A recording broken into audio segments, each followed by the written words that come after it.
Isang bar sa Malate, Maynila ang sinalakay ng mga otoridad kagabi kaugnay ng kampanya laban sa tinatawag na human trafficking.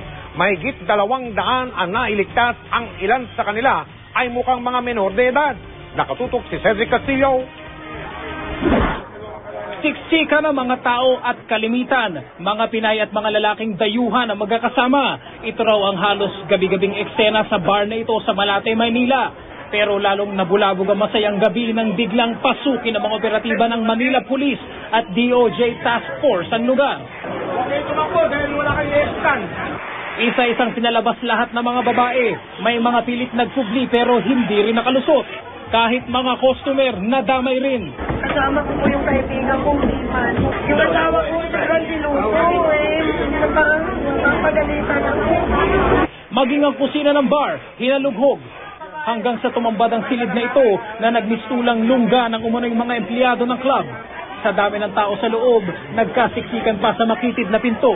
Sustained the operation ito against this establishment who are engaged in human trafficking operation. Marami rin itong mukhang minors but still we have to confirm it. Sa labas ng bar, nakabang na ang mga kawani ng DSWD.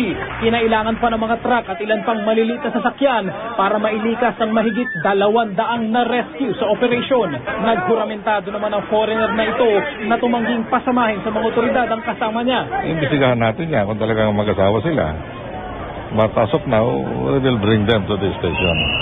Sa gitna ng kaguluhan, nakapuslit umano ang may-ari ng LA Cafe. Hindi ito ang unang pagkakataon na ni-raid ang naturang establishmento. Halos umapaw naman ang headquarters ng Manila Police sa dami ng na-rescue.